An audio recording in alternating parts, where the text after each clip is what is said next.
দ্বিতীয় যারা উপস্থিত আছি আমরা উপস্থিত বৈঠকের দ্বীনি ভাই ও বোনদের নিকটে আমরা আবেদন করে বলছি, আপনারা নিজ নিজ স্থানে শক্ত মনোভাব নিয়ে একাগ্রতার সাথে নিজের মুখটা একটু বন্ধ করে বসে থাকবেন। যাদের পকেটে মোবাইল আছে শ্রোতা মণ্ডলী, যদি এইরকম জরুরি কোনো ব্যাপার না থাকে তাহলে মোবাইল সাইলেন্ট বা অফ করে রাখলে আমি খুবই খুশি হব।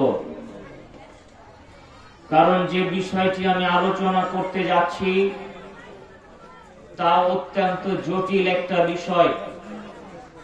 ধর্মের নামে প্রতারণা। আমাদের গ্রাম্য সমাজে এই ভাষাকে বলতে পারি ধর্মের নামে ভণ্ডামি। এই কথা কি আপনারা বিশ্বাস করেন যে মানুষ ধর্মের নামে ভণ্ডামি করে? কি বলেন? ধর্মের নামে মানুষ ভণ্ডামি করে, এই কথা কি জানেন? হ্যাঁ না বলেন না? যে আজকে আমরা একটু দেখব যে ধর্মের নামে মানুষ কিভাবে ভণ্ডামি করে। প্রায় ধর্মেই কিছু ধর্ম ব্যবসায়ী থাকে। পৃথিবীতে সবচেয়ে লাভদায়ক ব্যবসা পৃথিবীর বিনা পুঁজির ব্যবসা, তাতে কোনো পুঁজি লাগে না, অথচ লক্ষ কোটি টাকা উপার্জন করা যায় এই ব্যবসা দিয়ে, যে ব্যবসার নাম ধর্ম ব্যবসা। ধর্ম বিক্রি হয়। ধর্মের দাম আলু পটলের চেয়েও সস্তা। ধর্মের দাম বাজারে আলু পটলের চেয়েও সস্তা। আপনি কিনে নেন আর আমি হুজুর ধর্ম বিক্রি করি। এ কথা আমি বলিনি, আমি আপনাকে তার দলিল পেশ করব। প্রত্যেকটা কথার দলিল দিয়ে যাও ইনশাআল্লাহ। দলিল ছাড়া কোনো কথা হবে না। উপস্থিত বৈঠকে দ্বীনি ভাই বোনকে আবার বলছি, শুনুন, আমি প্রচলিত কোনো বক্তা নয় যে আপনার সামনে নাটক করে, গান করে, গজল দিয়ে, হাস্য কৌতুক দিয়ে আপনার মন জয় করব। মন জয় করতে আসিনি, আর আপনার সাথে আমি কন্ট্যাক্ট করে আসিনি যে 20,000 টাকা অ্যাকাউন্টে দাও তারপরে জালসার স্টেজে যাব। কন্ট্যাক্ট করেও আসিনি। পকেটে টাকা নিয়ে এসেছি ভাড়া যেন দিয়ে আবার যেতে পারি। যে জানি ভাই আপনি আমার উপর চটে গিয়ে টাকা তো বহু দূরের কথা, পিঠের চামড়াও তুলে নিতে পারেন।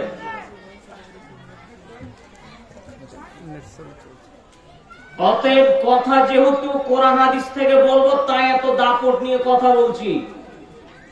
আর নিজেকে বিক্রি করিনি বলে দাপট নিয়ে কথা বলছি। যেদিন নিজের মাথা বিক্রি করে দেবো, দাপট দিয়ে আর চলবে না। এই ছেলেরা, এই বাচ্চারা, কথা বলবে না, একদম চুপ করে বসে থাকো। সময় অতীব কম। ধর্মের নামে ধোঁকা, ধর্মের নামে প্রতারণা মানুষকে দেওয়া হয়। সূচনায় আপনাকে আমি বলি, আনাস ইবনে মালিক রাদিয়াল্লাহু তাআলা আনহু বলেন, রাসূল সাল্লাল্লাহু আলাইহি ওয়াসাল্লাম বলেছেন, বাল্লিগু আন্নী ওয়ালাউ আয়া, আমার পক্ষ থেকে একটি কথা জানা থাকলে অন্যকে বলে দাও। হাদিসু আন বানি ইসরাঈল ওয়ালা হারাজ, বানি ইসরাঈলের কাহিনী যদি জানো তাহলে অন্যকে বলো, সেটা আমার পক্ষ থেকে। ওমান কাযাবা আলাইয়া মুতাআম্মিদান ফালইয়াতাবাওয়া মাকাদাহু মিনান নার। জেনে রাখো পৃথিবীর মানুষ, কেউ যদি আমার নামে জেনে শুনে একটা মিথ্যা কথা বলে, তার থাকার জায়গা জাহান্নাম। মুহাম্মদ সাল্লাল্লাহু আলাইহি সাল্লাম ১৫০০ বছর আগে আমাদের মতো হুজুরকে বলেছেন, আমার মতো বক্তাকে বলেছেন, আমার মতো ইমাম সাহেবকে বলেছেন, আমার মতো মৌলানা সাহেবকে বলেছেন। কি বললেন? এক, বাল্লিগু আন্নি ওয়ালাউ আয়া, আমার নবী, আমি আমার পক্ষ থেকে, মানে নবী মুহাম্মদ সাল্লাল্লাহু আলাইহি ওয়াসাল্লামের পক্ষ থেকে তুমি যদি একটা বাক্য জানো যে আল্লাহর নবী এটা বলেছেন, তাহলে অন্যকে বলে দাও। আপনি জানেন যে আল্লাহর নবী বলেছেন, কি জানেন? আপনি জানেন যে আল্লাহর নবী বলেছেন ডান হাতে খাও, ডান হাতে পান করো, এটা আল্লাহর নবী বলেছেন, আপনি জানেন। তো আপনি এটা জানেন, আপনি এটাই বলবেন মানুষকে যে শোনো শোনো, আমি জানি আল্লাহর নবী বলেছেন ডান হাতে খাও, ডান হাতে পান করো, অন্যকে বলে দিবেন। যেটা আপনি বলবেন তা আপনার পক্ষ থেকে নয়, কার পক্ষ থেকে বলতে হবে বললাম? কার পক্ষ থেকে? তোমরা ভুল শুনেছো, কথা বলছো সেই জন্য। মুহাম্মদ সাল্লাল্লাহু আলাইহি সাল্লামের পক্ষ থেকে তিনি যা বলেছেন তাই আমরা অন্যকে বলবো, এটা এক। তার মানে এই যে বাল্লিগু মানে তাবলীগ করা, পৌঁছে দেওয়া। যখনই আমি ধর্মের নামে কোনো কথা বলবো, এদিকে এদিকে আমার দিকে একাগ্রতার সাথে, তার মানে বোঝা যাচ্ছে আমি যখন ধর্মের কোনো কথা বলবো তখন কি আমি আমার পক্ষ থেকে বলবো নাকি মুহাম্মদ সাল্লাল্লাহু আলাইহি ওয়াসাল্লামের পক্ষ থেকে বলবো? মুহাম্মদ সাল্লাল্লাহু আলাইহি ওয়াসাল্লামের পক্ষ থেকে বলবো। আমার পক্ষ থেকে ধর্মের নামে কোনো কথা বলতে পারবো না, যে আমি এমন কথা বললাম যে আমি বলছি কিন্তু ওটা আল্লাহ নবী বলেননি, অথচ বলছি যে আল্লাহ নবী বলেছেন। এমন কথা বলা চলে? জি না। দ্বিতীয় নাম্বার তিনি আবার বলেছেন, ওয়াহাদ্দিসু আন বানি ইসরাঈল ওয়ালা হারাজ, তোমরা বানি ইসরাঈলের কাহিনী বলতে পারো। বানি ইসরাঈলের কাহিনী আল্লাহ কোরআনে উল্লেখ করেছেন, মুহাম্মদ সাল্লাল্লাহু আলাইহি ওয়াসাল্লাম সহিহ হাদিসে উল্লেখ করেছেন। যেগুলো সহিহ সূত্রে প্রমাণিত বানি ইসরাঈলের কাহিনী তা আপনি বলেন, তাতে কোনো দোষ নেই। তবে ৩ নম্বর বাক্যটা খুবই ভয়ঙ্কর, তৃতীয় বাক্যটা খুবই ভয়ঙ্কর। তিনি বললেন ৩ নম্বর কথায়, ওমান কাযাবা আলাইয়া মুতাআম্মিদান ফালিয়াতাবাওয়া মাকআদাহু মিনান নার, কেউ যদি আমার নামে একটা মিথ্যা কথা বলে জেনে শুনে, কেউ যদি আমার নামে একটা জেনে শুনে মিথ্যা কথা বলে, কার নামে বলেন তো? কার নামে মিথ্যা কথা বলে? মুহাম্মদ সাল্লাল্লাহু আলাইহি ওয়াসাল্লামের নামে কেউ যদি জেনে শুনে একটা মিথ্যা কথা বলে, 2টা নয়, 5টা নয়, একটা। নবীর নামে কেউ যদি একটা মিথ্যা কথা বলে, আল্লাহর নবী বলেন তার থাকার জায়গা জাহান্নাম, তার থাকার জায়গা জাহান্নাম। সম্মানীয় উপস্থিতি, আল্লাহর নবীর নামে মিথ্যা কথা বলবে বলেই তো তিনি এই কথা বললেন, কেউ যদি আমার নামে মিথ্যা কথা বলে তাহলে তার থাকার জায়গা জাহান্নাম। নবীর নামে মিথ্যা কথা বলা হয়, এ কথা আপনাকে বিশ্বাস করা লাগবে। শত বক্তা, শত হুজুর, শত ইমাম, মাওলানা, খতিব যারা দৈনন্দিন বহু বক্তব্য পেশ করে থাকেন, যা মুহাম্মদ সাল্লাল্লাহু আলাইহি ওয়াসাল্লামের পক্ষ থেকে নয়, আল্লাহর নবী বলেননি, অথচ নবীর নাম দিয়ে বলা হয়। রাসূল সাল্লাল্লাহু আলাইহি ওয়াসাল্লাম অনুমোদন দেননি, অথচ তার নাম দিয়ে মানুষের সামনে প্রচার করা হয়। তার 2-1টা আমি আপনাকে নমুনা স্বরূপ পেশ করি, যে আল্লাহ নবী বলেননি, আল্লাহ নবীর সাথে ঘটেনি, অথচ হুজুর, আপনার বক্তা, আপনার ইমাম সাহেব জাতিকে ধোঁকা দিয়ে এমন কথা বলে থাকে। তার 2-1টা নমুনা পেশ করছি। এইদিকে ছোটবেলা থেকেই আপনি একটা গল্প শুনেছেন বক্তাদের মুখে, তারা বলেছিল আল্লাহ নবী মুহাম্মদ সাল্লাল্লাহু আলাইহি ওয়াসাল্লাম এক রাস্তা দিয়ে প্রতিদিন যেতেন। জৈনক এক বুড়িমা আল্লাহ নবীর রাস্তার পায়ের নিচে কাঁটা বিছিয়ে রাখতো। যখন আল্লাহ নবীর পায়ে কাঁটা ঢুকতো, ওই বুড়ি খুব খুশি হতো। আল্লাহ নবী একদিন দেখলেন যে ওই রাস্তায় কাঁটা নেই। নবী মুহাম্মদ সাল্লাল্লাহু আলাইহি ওয়াসাল্লাম ভাবলেন বুড়িমার কিছু হয়েছে, নিশ্চয় কিছু হয়েছে। তাই তিনি তার বাড়ি গেলেন এবং ওই বুড়ি অসুস্থ বুড়ি মায়ের পরিচর্যা করলেন, সেবা করলেন। বুড়ি মা অসুস্থ ভালো হয়ে গেল। পরে বুড়ি মা ইসলাম কবুল করে নিলেন। এই যে কাহিনী বক্তার মুখে শুনেছেন, ইমাম সাহেবের মুখে শুনেছেন, আমার মরার 3 মিনিট আগে পর্যন্ত সময় দিয়ে গেলাম, কালকে আমি আছি, আপনি খুঁজে বের করবেন এই কাহিনী আছে কোথায়। আরে সত্য মিথ্যা পরে যা চাই, আছে কোথায় আগে এটাই খুঁজে দাও। আছে কোথায় কাহিনীটা? হাদিসের নামটা বলতে বলেন, ওই হাদিসে লেখা আছে। কিন্তু বক্তা তো বলে, শুনেছেন তো আপনি, শত মানুষ মাইকে শব্দ শুনছেন, আলেম ওলামা আছেন, অনলাইনে অনেক জায়গায় মানুষ দেখছেন। আপনি এক্ষুনি দ্রুত ফোন করে বলতে পারেন, থামেন থামেন, কাহিনী পেয়েছি, আমি জানি অমুক গ্রন্থের এই হাদিসটা আছে, এই গল্প আছে। ঠেকানো বড় সহজ, ঠেকানোর চেষ্টা করেন। 2 নাম্বার আপনাকে আমি দেখাই, রাসূলের নামে মিথ্যা কথা বলা হয়েছে। আমরা একটা ছোটবেলায় গাজাল বলতাম। গাজালে এইভাবে বলা হতো যে নবী মুহাম্মদ সাল্লাল্লাহু আলাইহি ওয়াসাল্লাম একদিন এক রাস্তা দিয়ে যাচ্ছিলেন, তখন দেখলেন যে এক জায়গায় একটা হরিণ বাঁধা আছে। নবীকে দেখে হরিণ কান্নায় ভেঙে পড়লো। আল্লাহর নবী হরিণকে বললেন, কি ব্যাপার, তুমি কাঁদো কেন?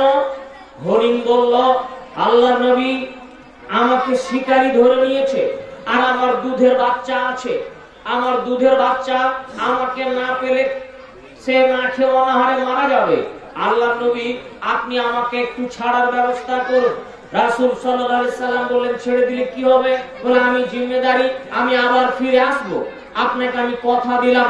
রাসূল সাল্লাল্লাহু আলাইহি সাল্লাম যেই দড়িতে হরিণ বাঁধা ছিল, সেই দড়ি দিয়ে নিজের হাতকে বেঁধে নিয়ে গাছের গোড়ায় তিনি বসে পড়লেন আর হরিণকে ছেড়ে দিলেন। শিকারী এসে দেখছে হরিণ নেই। মুহাম্মদ সাল্লাল্লাহু আলাইহি সাল্লাম, কি ব্যাপার, তুমি কে? বলে, আমি মুহাম্মদ। আচ্ছা, হরিণ কোথায়? হরিণ ছেড়ে দিয়েছি। এটা কেমন কথা হলো? হরিণ ঘুরে আসবে। হরিণ কি আর ঘুরে আসে? এ কথা বলতে না বলতেই হরিণ ঘুরে চলে আসলো। তখন তিনি বুঝতে পারলেন এই হলো নবী। হরিণকে ছেড়ে দিলেন, আল্লাহ নবীকে ছেড়ে দিলেন। নবীর নামে টাটকা মিথ্যা কথা বলা হয়েছে আপনাদের সামনে।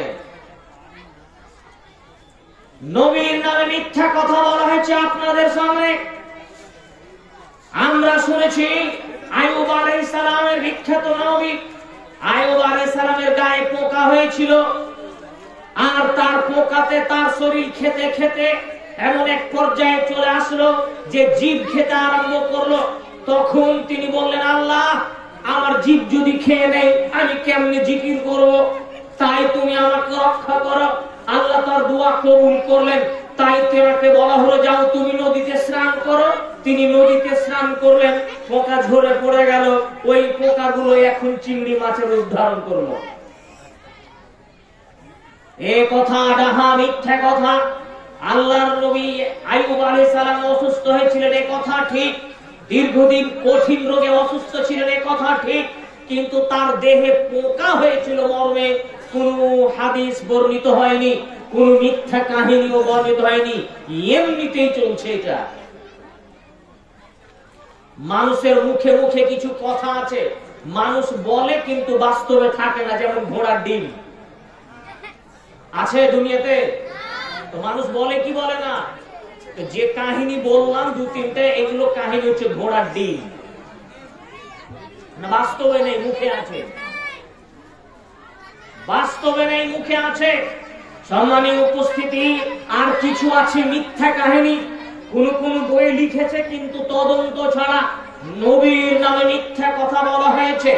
ইব্রাহিম আলাইহিস সালামের নামে মিথ্যা কথা বলা হয়ে থাকে যে ইব্রাহিম আলাইহিস সালাম যখন ইসমাইল আলাইহিস সালামকে কুরবানি করার জন্য নিয়ে গেলেন, তখন ইসমাইল আলাইহিস সালাম বললেন, আব্বা, আপনি আমার চোখের দিকে তাকাবেন, আমি আপনার চোখের দিকে তাকাবো, আপনি আমাকে জবাই করতে পারবেন না, সুতরাং আমার চোখে আপনি পট্টি বেঁধে দেন।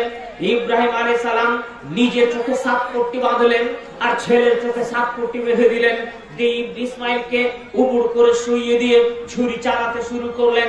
না, ছুরিতে গলা কাটে না, বারবার ছুরি চালাচ্ছেন, ছুরিতে গলা কাটে না। রাগ করে তিনি ছুরিটাকে ছুঁড়ে ফেলে দিলেন। ছুরি গিয়ে পড়লো এক পাথরের উপর, পাথর কেটে দু টুকরো হয়ে গেল, কিন্তু ইসমাইলের গলা কাটলো না। এই মর্মে যে কাহিনী বললাম, টাটকা জাল এবং মিথ্যা কাহিনী। ইব্রাহিম আলাইহিস সালামের সাথে এমন ঘটেনি। অবশ্যই তিনি ছেলেকে নিয়ে গিয়েছিলেন, উবুড় করে শুইয়েছিলেন, জবাই করতে যাবেন, উবুড় করে শুইয়ে দিয়েছেন। ফাতাল্লাহু লিল জাবিন, তাকে উবুড় করে শুইয়ে দিয়েছেন। তখন আল্লাহ তাআলা বলছেন ইব্রাহিম আলাইহিস সালামকে কেন্দ্র করে, হে ইব্রাহিম, কদ সাদ্দাকতা রুয়া, তুমি তোমার স্বপ্নকে সত্যে পরিণত করেছো। কোরআন বলছে এমন কোন কাহিনী ঘটেনি, ৬৭ বাঁধার কাহিনী ঘটেনি। কোরআন বলছে পাথরের ছুরি চালায়নি, পাথর দু টুকরা হয়নি, কিন্তু বক্তা বলছে যে এই ৬৭ বাঁধলো আর পাথর কেটে দিল। এটা হলো বক্তার কাহিনী, নবীর পক্ষ থেকে নয়।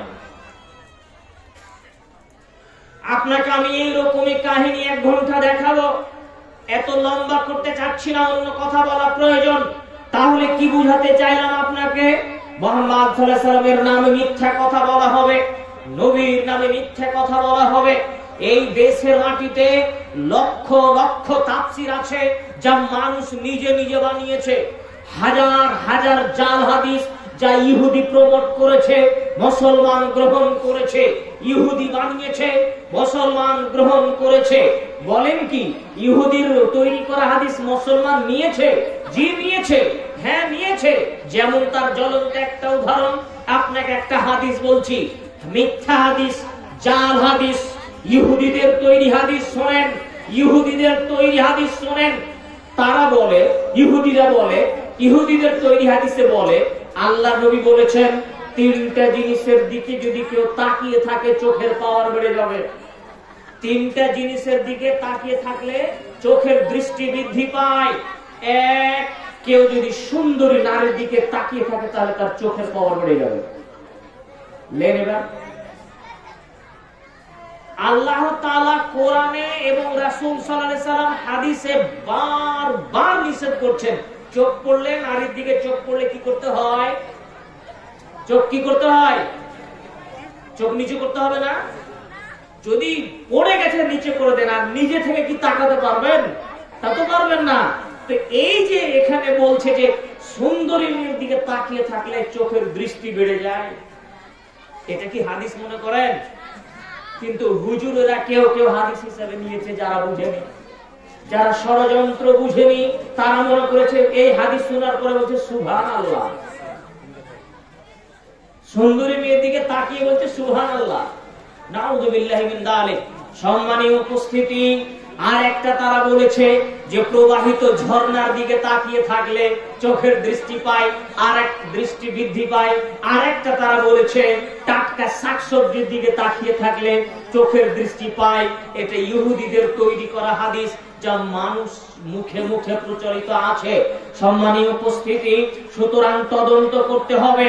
আপনাকে আমি সূচনায় আর একটা কথা আপনাকে বলি, আমাদের বিশেষ করে এপার বাংলা ওপার বাংলা, এই বাংলা ওই বাংলা, দুই বাংলা মিলে আমি যা আপনাকে দেখেছি, বাংলাদেশের চাপাই, আপনার তানোর, আপনার রাজশাহী থেকে শুরু করে নিয়ে বিভিন্ন অঞ্চল ঘোরাফেরা করে, আর এই অঞ্চলে বাংলা মুর্শিদাবাদ থেকে শুরু করে ওয়েস্ট বেঙ্গলের বিভিন্ন জেলা, ঝাড়খণ্ড এবং বিহার থেকে শুরু করে নিয়ে যত জায়গায় গিয়েছি, বিশেষ করে আমি দেখেছি বাঙালি বক্তা যারা, বিশেষ করে যারা বাঙালি বক্তা, তাদের অধিকাংশ বক্তারাই মিথ্যা কথার ভিত্তিতে বক্তব্য পেশ করে, তদন্ত ছাড়া বক্তব্য পেশ করে, মিথ্যা কথার ভিত্তিতে বক্তব্য পেশ করে, তদন্ত করা ছাড়া বক্তব্য পেশ করে থাকে।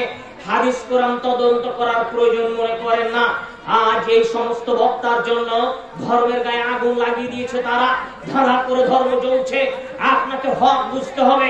আপনি এ কথা বলতে পারেন না যে শোনো অমুক বক্তা অনেক বড়, তাই তার সব কথা ঠিক।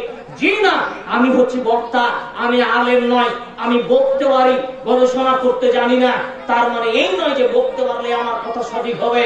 সুতরাং আপনাকে সঠিক দিন ধর্মের ফিরিয়ে আনার জন্য অনুরোধ করছি। আপনাকে সঠিক দিন এবং ধর্ম বুঝে নিতে হবে।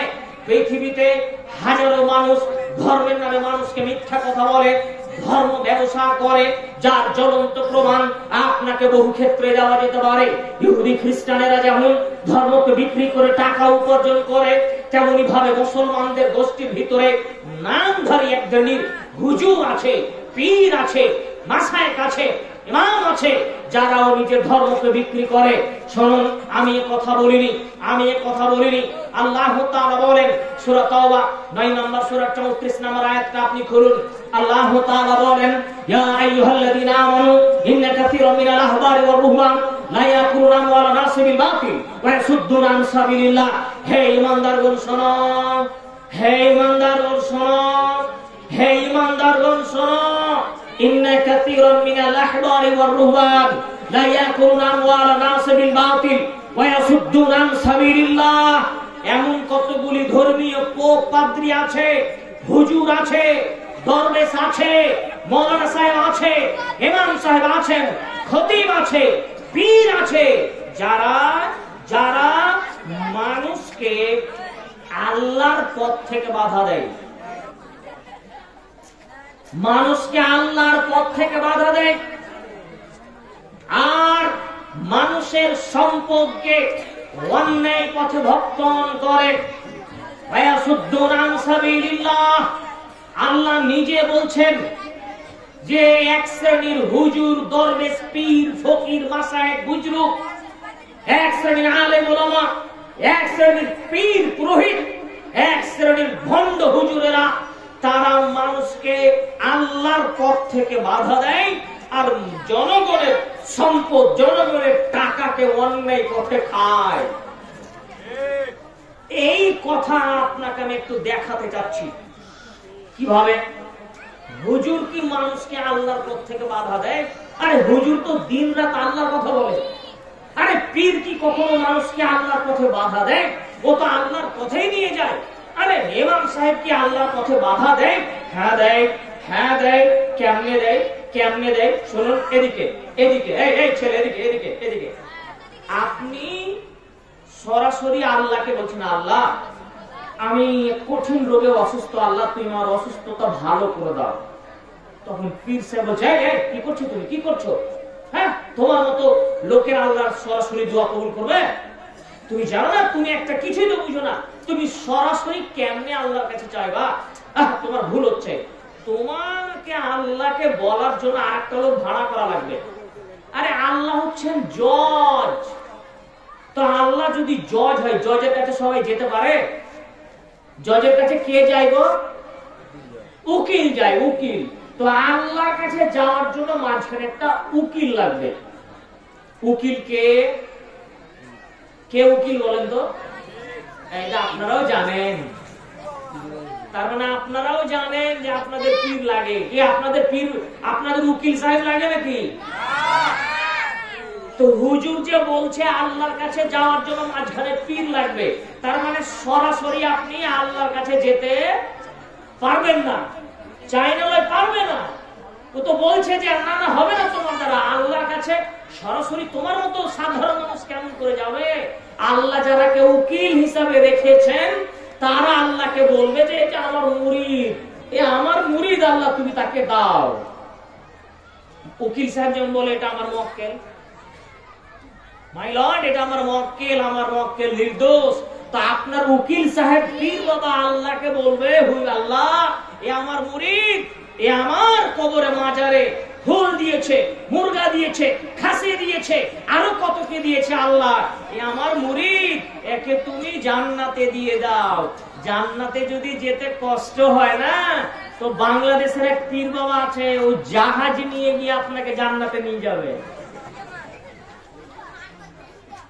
কিয়ামতের মাঠে, কিয়ামতের মাঠে নাকি জাহাজও লাগবে পীর বাবা। তার মানে এই যে বিষয় আপনাকে দেখালাম, তাহলে এরা কি আল্লাহর পথ থেকে আল্লাহর কাছে চাইতে, আল্লাহর কাছে সরাসরি বলতে কি বাধা দিচ্ছে না? বাধা দিচ্ছে না? আল্লাহ এটাই বললেন যে এরা আল্লাহর পথে মানুষকে বাধা দেয় আর অন্যায় ভাবে মানুষের সম্পদ ভক্ষণ করে। কিভাবে? আল্লাহর পথে মানুষকে কিভাবে বাধা দিল তার তো উদাহরণ দিলাম। এবার অন্যায় ভাবে মানুষের সম্পদ ভক্ষণ করে। কি করে? এটার বহু পথ, বহু রাস্তা, জনগণের সম্পদকে অন্যায় ভাবে ভক্ষণ করবে। সম্মানীয় উপস্থিতি, কয়েকদিন আগে সালারে, গত মাসে প্রোগ্রামে গেছিলাম, কেউ সোশ্যাল মিডিয়া দেখেছেন কিনা জানি না, সালারে গেছিলাম। ওখানে কিছু ভাইরা, মাঝহাবি ভাই আছেন, আমাকে বক্তব্য দিতে দেয়নি, আমার বক্তব্য বন্ধ করে দিয়েছে। তারা স্টেজে মারামারির উপক্রম। তারা এক দল লোক নিয়েছে, গাড়িতে করে, নদিয়া থেকে ভাড়া করে লোক নিয়েছে, আমাকে হয়তোবা খতম করার জন্যই বা আর কিছু জানি না, বুঝতে পারিনি।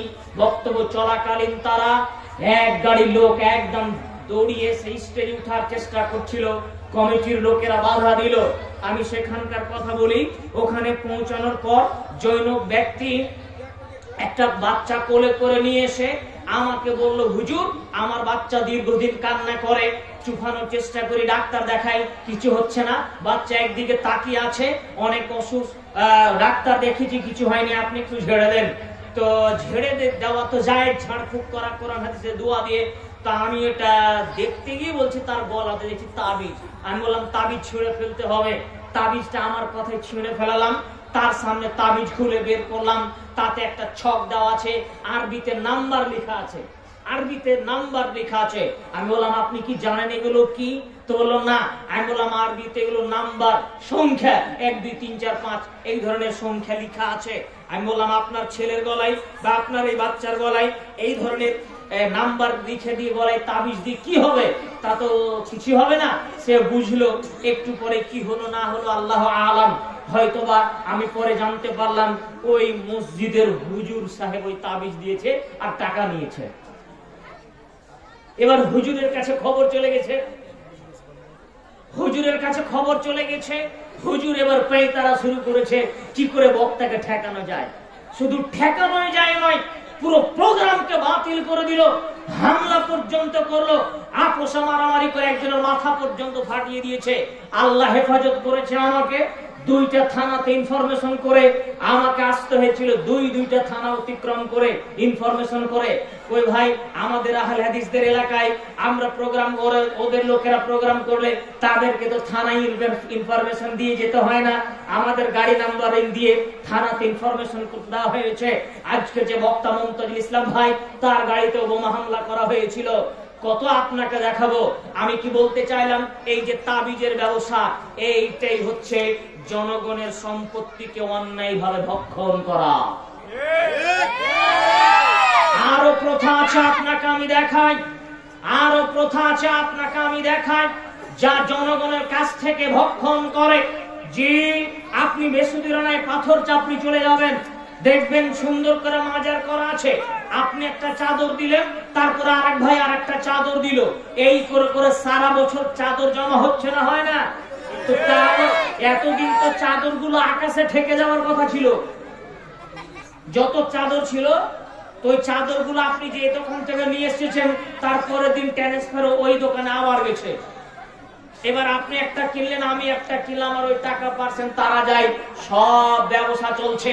এছাড়াও বাবার জন্য মুরগা, খাসি, গরু, আরো কত কি, সব টোটালে ভণ্ডামি আর ধর্ম ব্যবসা।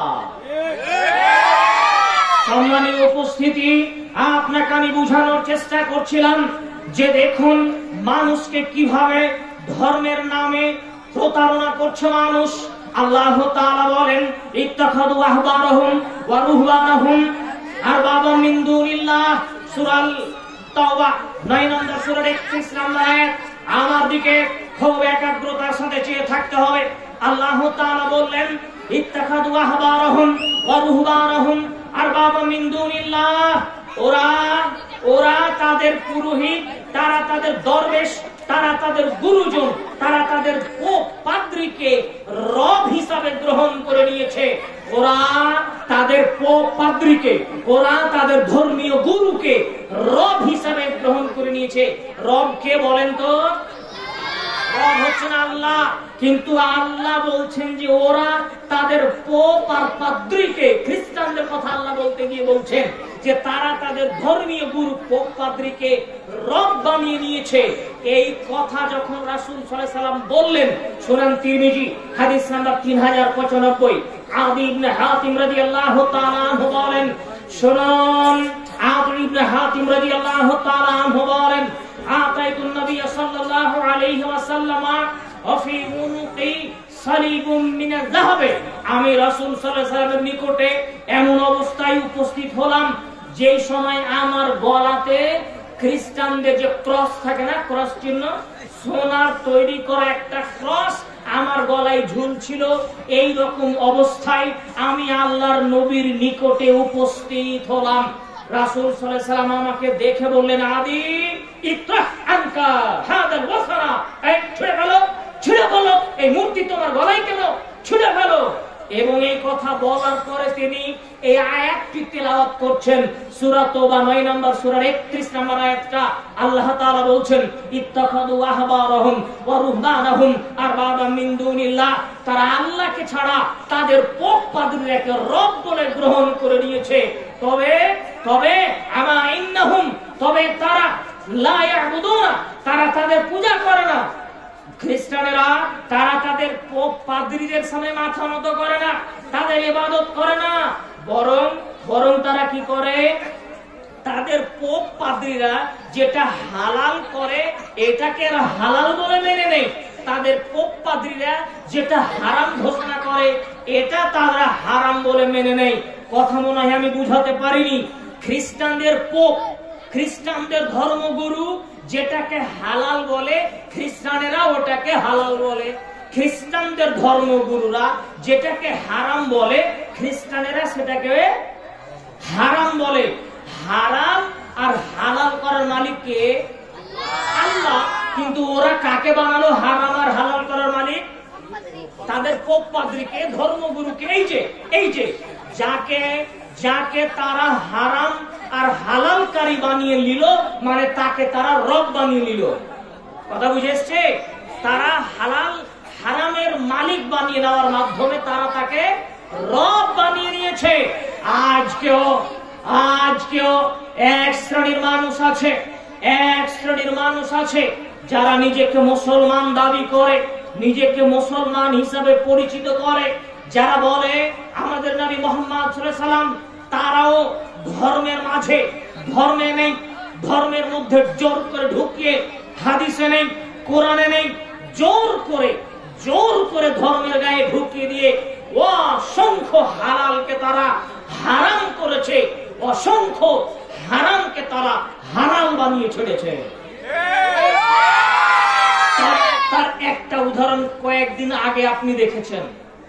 কয়েকদিন আগে বাংলাদেশে একটা হালালা বিয়ে হয়েছে।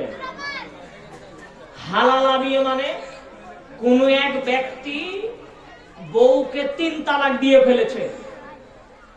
তো বউ তালাক হয়ে গেছে, ওদের কাছে একবারে 3 তালাক গেছে, তালাক হয়ে গেছে। তো এইবার তারপরে ওরা স্বামী স্ত্রী বোনে ভুল বুঝেছে, যে বলছে যে আমরা আবার বউ স্বামী স্ত্রী থাকবো, তো কি করতে হবে? তাই তারা মসজিদের হুজুরের কাছে গেছে যে আমাদের কিছু করে দেন। তো হুজুর বলেছে যে এই স্ত্রীর নতুন করে আরেকজনের সাথে বিয়ে দিতে হবে, দিয়ে তার সাথে মেলামেশা করার পর তখন প্রথম স্বামী আবার ঘুরিয়ে পাবে। তো এখন কোথায় আর জামাই খুঁজবে? হুজুর বলছে যে আমার সাথে দিয়ে দাও। হুজুর নিজেই বিয়ে করেছে, এ তো করলো, কত জঘন্য, মিডিয়া পাড়া তোড়পাড় হয়ে গেছিল। হুজুর নিজে বিয়ে করে মসজিদের সিঁড়ির উপরে ওই মেয়ের সাথে ব্যভিচার করেছে। এটার নাম কি বললাম? হালালা করা। এটা ধর্মের নামে করেনি, ধর্মের নামে তো করলো হুজুর, তাই নয়? এই যে দেখেন, এত বড় জঘন্য, বর্বর, অশ্লীল, নোংরা, নেক্কারজনক কাজকে সে হালাল বানিয়ে দিয়েছে, তাই নয়?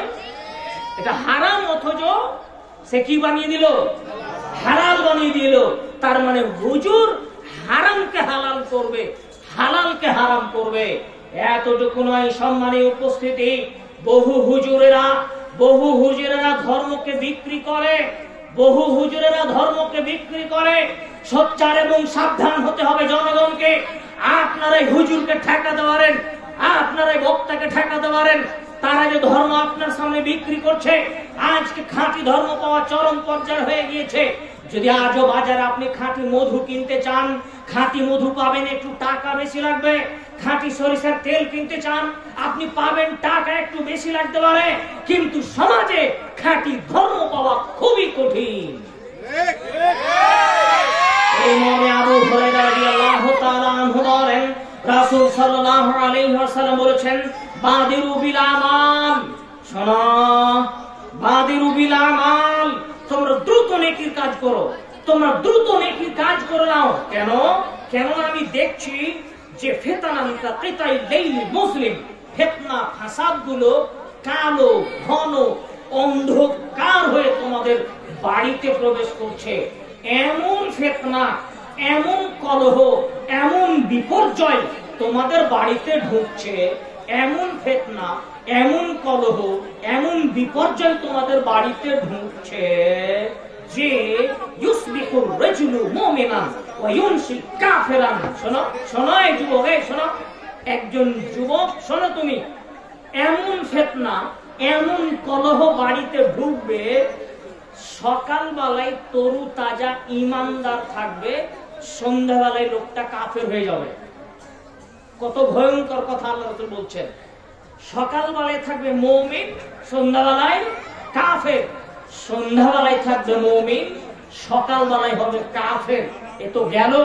তারপরে হুজুরদের কথা নবী করিম সাল্লাল্লাহু আলাইহি ওয়াসাল্লাম বলছেন, তারপরে পরিস্থিতি এমন আসবে, শুনে রাখো, কিয়ামতের পূর্বে যুগ এমন চলে আসছে তোমাদের সামনে, ইয়াবিকু দীনাহু বিআরযিন মিনাদ দুনিয়া।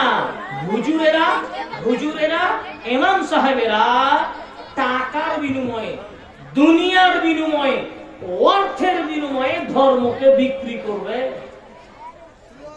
ধর্ম বিক্রি করবে অর্থের বিনিময়ে, টাকার বিনিময়ে। সহিহুল মুসলিম।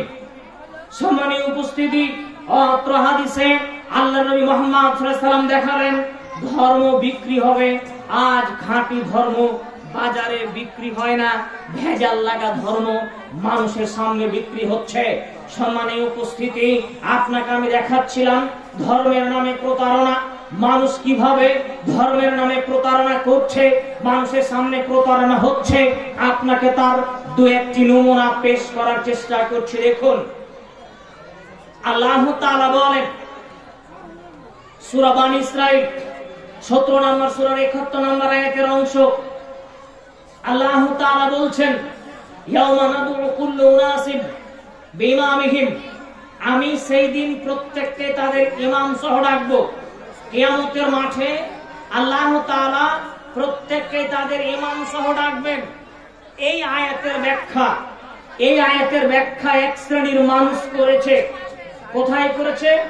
একটা গ্রন্থ আছে, মুফতি আহমদ ইয়ার আলী খান সাইদুল হক সারা জাল হক, বাংলাতেও জাল হক নামে প্রচারিত হয়েছে, জিকে প্রকাশনী 48 নম্বর পৃষ্ঠা। সাইদুল হক সারা জাল হক 155 নম্বর পৃষ্ঠা। তাতে তারা লিখছে এই আয়াতের ব্যাখ্যায়, শুনুন, একটু খেয়াল করে শুনবেন আয়াতের ব্যাখ্যাটা। স্পষ্ট তারা লিখছে কথাটা যে আল্লাহ তাআলা বিচারের মাঠে প্রত্যেক ব্যক্তিকে তাদের ইমাম সহ ডাকবেন। কথা বুঝতে পারছেন? তারা ইমাম সহ আল্লাহ তাআলা তাদেরকে ডাকবেন। তো তারা বলছে এই যে আল্লাহ ইমাম সহ ডাকবেন, মানে হলো আল্লাহ প্রত্যেক ব্যক্তিকে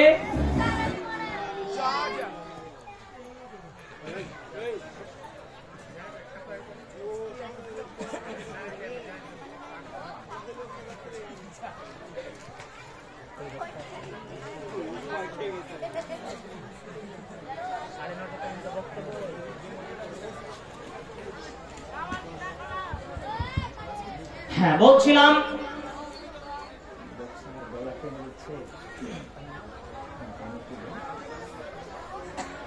যে আল্লাহ তাআলা বললেন যে প্রত্যেক ব্যক্তিকে ইমাম সহ ডাকা হবে। তারা বলছে যে এই যে আল্লাহ ইমাম সহ ডাকবে, এটার ব্যাখ্যা হলো কিয়ামতের মাঠে আল্লাহ বলবে ইয়া হানাফি ইয়া শাফি ইয়া মালিকি, হে শাফিরা, ও মালিকি মাযহাবের অনুসারীরা, তোমরা চলো। কথা বুঝতে পারলেন? আল্লাহ কিয়ামতের মাঠে কারাকে ডাকবেন বলেন তো? ইয়া হানাফি ইয়া শাফি, এই শব্দই আছে, এই শব্দই তারা উল্লেখ করেছে। কি মনে হয়? এটা তো একটা ব্যাখ্যা দিল। আর যারা পীর মানে তারা বলছে যে না না না, শোনো, আসলে আল্লাহ ইমাম সহ ডাকবেন, তার মানে এই যে পীর বাবাকে সাথে নিয়ে কিয়ামতের মাঠে যেতে হবে। এবার এখানে জরুরি কথা, এই শোনো, পীর সহ যদি কিয়ামতের মাঠে আল্লাহ ডাকে, তাহলে তো লক্ষ লক্ষ পীর, দুনিয়াতে লক্ষ লক্ষ পীর নয়, বাপের পীর একজন, বেটার পীর আর একজন। কেমন করে? বলে আমার বাপ একটা পীর মানতো, ওই পীরটা মারা গেছে, এখন নতুন পীর হয়েছে, ওই পীরটাকে আমি মারি, আমার বাপও মারা গেছে আর আমার পীরও মারা গেছে, তাহলে আমার বাপ আর ওই পীর আর একজনের, আর আমার পীর আর আমি আর একজনের, তাহলে আলাদা আলাদা পীর হলো না? আলাদা আলাদা পীর হলো। ওরা এই আয়াতের ব্যাখ্যায় আরো বলছে যে পীর ধরতে হবে, পীর মানা ফরজ, আর পীর, যার পীর নেই তার পীর হলো শয়তান, যার পীর নেই তার পীর হলো শয়তান। এখানে জরুরি আমার সাথে দুই একটা কথা। আচ্ছা ভাই বলেন তো, পীর মানা ফরজ, এই ফরজটা করবে কে? ফরজ করার মালিক কে? আল্লাহ নয় তো? আল্লাহ পীর মানা ফরজ করবেন, তো আল্লাহ তো পীর মানা ফরজ করেননি। ওরা বলছে যে যার পীর নেই তার পীর হলো শয়তান। তো এ কথা কি মনে হচ্ছে না যে আসলে শয়তানি তারাকে ওহী করে দিয়েছে যে শোন, পীর না মানবি তো তোদের পীর শয়তান হবে? তা আমরা যদি এটাকে উল্টে দিয়ে বলি যে যার পীর আছে ওই পীরই হলো শয়তান, কেমন লাগবে? এবার কথাটা ভয়ঙ্কর নয়? সম্মানীয় উপস্থিতি, সুতরাং ধর্মকে জেনে বুঝে পালন করার চেষ্টা করতে হবে। ধর্ম এমন কিছু নয় যে আপনি যত্রে তত্রে যেমন খুশি তেমন ভাবে মেনে চলবেন। আল্লাহ তাআলা বলেন ইয়া আইয়ুহাল্লাযীনা আমানু আতিউল্লাহ ওয়া আতিউর রাসূলা ওয়া উলিল আমরি মিনকুম ফাইন তানাযাতুম ফি শাইইন ফারুদ্দুহু ইলাল্লাহি ওয়া রাসূল। মহান আল্লাহ বলেন, হে ঈমানদারগণ, তোমরা আল্লাহকে মান্য করো, রাসূল সাল্লাল্লাহু আলাইহি ওয়াসাল্লাম অনুসরণ করো, তোমাদের মধ্যে যারা ধর্মীয় পণ্ডিত জ্ঞানী তাদের অনুসরণ করো। ফাইন তানাযাতুম ফি শাই, তবে তাদের মধ্যে কোন বিষয় মতানৈক্য দেখলে তাহলে পারে তোমরা আল্লাহ এবং তার রাসূলের দিকে কথাকে ফিরিয়ে দাও। সূরা নিসা 4 নম্বর সূরা 59 নম্বর আয়াত। আল্লাহ তাআলা অন্যত্র বলেন ইয়া আইয়ুহাল্লাযীনা আমানু আতিউল্লাহ ওয়া আতিউর রাসূলা ওয়া লা তুবতিলু আমালাকুম। হে পৃথিবীর মানুষ, আল্লাহকে মান্য করো, রাসূল সাল্লাল্লাহু আলাইহি ওয়াসাল্লাম অনুসরণ করো, তোমরা তোমাদের আমল বাতিল করো না। সূরা মুহাম্মদ 47 নম্বর সূরা 33 নম্বর আয়াত। বহু মানুষ আছে যারা ধর্মকে এমনিতেই পালন করে, বাপ দাদার দোহাই দিয়ে পালন করে থাকে, সমাজের দোহাই দিয়ে পালন করে থাকে, দোহাই দিয়ে ধর্ম চলে না। কোরআন আর সুন্নাতে যা আছে, কোরআন সহিহ হাদিসে যা বর্ণিত আছে, সেটাই মানুষের চূড়ান্ত ধর্ম। কোন মানুষের পক্ষ থেকে, ইমাম সাহেবের পক্ষ থেকে, খতিবের পক্ষ থেকে যদি এমন কথা আসে যা কোরআন সুন্নাহর সাথে মিলে না, যা কোরআন সুন্নাহ বলে না, যা আল্লাহ রাসূল অনুমোদিত নয়, তা কখনোই গৃহীত হবে না। এই মর্মে আয়েশা রাদিয়াল্লাহু তাআলা আনহা বলেন, রাসূল সাল্লাল্লাহু আলাইহি ওয়াসাল্লাম বলেছেন, মান আমিলা আমালান লাইসা আলাইহি আমরুনা ফাহুয়া রাদ্দুন। কেউ যদি একটা কোনো আমল করে আর সেই আমল যদি রাসূলের পক্ষ থেকে অনুমোদিত না হয়, কেউ যদি এমন কোনো আমল করে আর সেই আমল যদি রাসূলের পক্ষ থেকে অনুমোদিত না হয়, ফাহুয়া রাদ্দুন, তা প্রত্যাখ্যাত, তা বর্জনীয়। সহিহুল মুসলিম হাদিস নাম্বার 1718। সম্মানীয় উপস্থিতি, সুতরাং আপনাকে জোরালো দাবি পেশ করে বলতে চাচ্ছি যে আপনি যেটুকু দিন পালন করবেন, ধর্ম হিসাবে যেটুকু আপনি গ্রহণ করবেন, তা যেন চূড়ান্ত নির্ভেজাল সঠিক করে কোরআন আর সুন্নাহ মোতাবেক হয়। সমাজের প্রচলিত ধর্মের অনেক অংশেই কোরআন হাদিসের মিল নেই। সম্মানীয় উপস্থিতি, লম্বা হাদিসের ছোট্ট একটা অংশ আপনাকে আমি বলে শোনাই। হুযায়ফা বিন ইয়ামান রাদিয়াল্লাহু তাআলা আনহু বলেন, কানান নাসু ইয়াসআলুনা রাসূলুল্লাহ সাল্লাল্লাহু আলাইহি ওয়াসাল্লাম আনিল খায়রি ওয়া কুনতু আসআলু আনিশ শাররি মাখাফাতা ইউদরিকানি। আল্লাহর নবী মুহাম্মদ সাল্লাল্লাহু আলাইহি সাল্লামকে মানুষেরা কল্যাণ সম্পর্কে জিজ্ঞাসা করত, কিন্তু আমি মানুষকে অকল্যাণ অমঙ্গল সম্পর্কে জিজ্ঞাসা করতাম, এই ভয়ে যে আমি যেন ওই অকল্যাণ অমঙ্গলের ভিতরে না পড়ে যাই। আমি আল্লাহর নবীকে একদা বললাম, হে আল্লাহ রাসূল, ইন্না কুননা ফিল জাহিলিয়াতিন ওয়া শাররিন, আমরা জাহেলি যুগে অনিষ্ঠতার মধ্যে ছিলাম। ফাজানাল্লাহু বিহাদাল খায়র, আল্লাহ ইসলাম দিলেন এবং আমাদেরকে কল্যাণ দান করলেন। ফাহাল বা'দা হাদাল খায়র মিন শাররিন, আচ্ছা আল্লাহ নবী, এখন আমরা যে ভালো যুগে অবস্থান করছি আপনার সাথে, এই ভালো যুগের পরে কি খারাপ যুগ আসবে? খুব মনোযোগ বাচ্চারা, এই কত কথা বলছো কেন? একদম চুপ করে বসে থাকো। রাসূল সাল্লাল্লাহু আলাইহি সাল্লামকে হুযায়ফা বিন ইয়ামান রাদিয়াল্লাহু তাআলা আনহু প্রশ্ন করছেন, আল্লাহর নবী, আমরা এখন ভালো যুগে আপনার সাথে অবস্থান করছি, আপনি বলুন আমাদের এই যুগের পরে কি আর কখনো খারাপ যুগ আসবে? রাসূল সাল্লাল্লাহু আলাইহি সাল্লাম বললেন, না, হ্যাঁ শোনো, এই পরে আরেকটা খারাপ যুগ আসবে। আচ্ছা আল্লাহর নবী, হাল বা'দা যালিকা শাররু মিন খায়রিন, ওই যে খারাপ যুগটা আসবে, ওই খারাপের পরে কি আর ভালো যুগ আসবে? আমরা ছিলাম জাহেলি যুগে, খারাপ সময়, এবার পরে ইসলামে এসেছি, এখন ভালো, এই ইসলামের পরে ভালো যুগের পরে কি খারাপ যুগ আসবে? হ্যাঁ, আরেকটা খারাপ যুগ আসবে। আচ্ছা ওই খারাপ যুগের পরে কি আর ভালো যুগ আসবে? হ্যাঁ, তারপরে আরেকটা ভালো যুগ আসবে, তবে 4 নম্বরে যে ভালো যুগটা আসবে, ফিহে দাফানুন, ওটা অস্পষ্ট ভালো, ঘোলাযুক্ত ভালো, স্পষ্ট ভালো নয়। হুযায়ফা রাদিয়াল্লাহু তাআলা আনহু বললেন, মাদাফুনহু, ঘোলাযুক্ত ভালো, এটা যে বুঝতে পারলাম না এটা কি? রাসূল সাল্লাল্লাহু আলাইহি সাল্লাম বললেন যে অস্পষ্ট ভালো হচ্ছে কওমুন ইয়াস্তান্নুনা বিগায়রি সুন্নতি ওয়া ইয়াহদুনা বিগায়রি হাদি, মানুষেরা আমার সুন্নাত, আমার তরিকার বিপরীত চলবে, আমার পথের, আমার রাস্তার, আমার হেদায়েতের বিপরীত পন্থা অবলম্বন করে বলবে, এটাই রাসূলের তরিকা। তারিফু মিনহুম তুনকিরু, তোমরা তাদেরকে চিনতে পারবে এবং বর্জন করবে তাদেরকে। আচ্ছা আল্লাহ নবী, তারপরে আপনি বলেন ওই ঘোলাযুক্ত ভালো যুগের পরে কি খারাপ যুগ আসবে? না, হ্যাঁ, আরেকটা ভয়ঙ্কর খারাপ যুগ আসবে।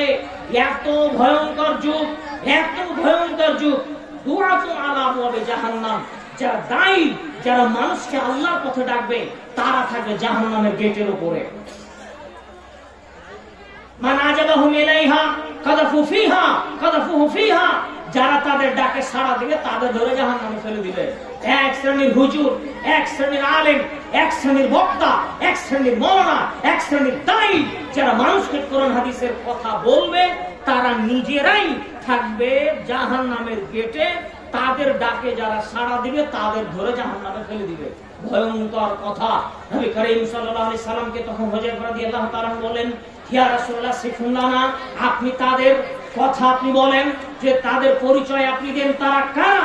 রাসূল সাল্লাল্লাহু আলাইহি ওয়াসাল্লাম বলেন, হুম মিন জিলদাতিনা হুম মিন জিলদাতিনা ওয়া ইয়াতাকাল্লামুনা বিআলসানিনা, তারা আমাদের মতোই দেখতে, মানে তারা আমাদের মতো মাথায় টুপি রাখবে, মুখে দাড়ি আছে, আলখাল্লা পরে, জুব্বা পরে মানুষের সামনে ভাষণ পেশ করবে, কিন্তু তাদের ঈমান থাকবে না, ঈমান হরণ করে নিবে।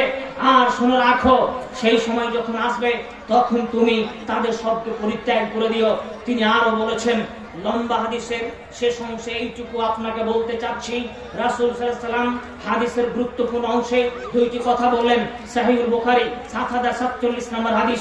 সম্মানীয় উপস্থিতি, অত্র হাদিসে বোঝা যাচ্ছে এক শ্রেণীর মানুষের আবির্ভাব ঘটবে, যারা রাসূল সাল্লাল্লাহু আলাইহি ওয়াসাল্লামের তরিকা পন্থার বিপরীতে চলবে, মানুষকে চালানোর চেষ্টা করবে। এই ধরনের ধর্ম ব্যবসায়ী থেকে সাবধান থাকতে হবে। এবং যারা কোরআন সুন্নাহ বুঝে, শাইখুল হাদিস যারা, মাদ্রাসার বড় বড় আলেম যারা, যা তাদের কাছ থেকেই কোরআন সুন্নাহর জ্ঞান নিতে হবে। আল্লাহ আমাদের বুঝার তৌফিক দান করুন, আমিন। সম্মানিত উপস্থিতি, আজকের আলোচনা এখানে আমরা শেষ করছি। আবারও যদি কোনদিন চলে আসতে পারি, বিষয় বিস্তারিত আপনাদের বোঝানোর চেষ্টা করব। আল্লাহ আমাদের কবুল করুন, আমিন। ওয়া আখিরু দাওয়ানা আলহামদুলিল্লাহি রাব্বিল আলামিন। আসসালামু আলাইকুম ওয়া রাহমাতুল্লাহি ওয়া বারাকাতুহু।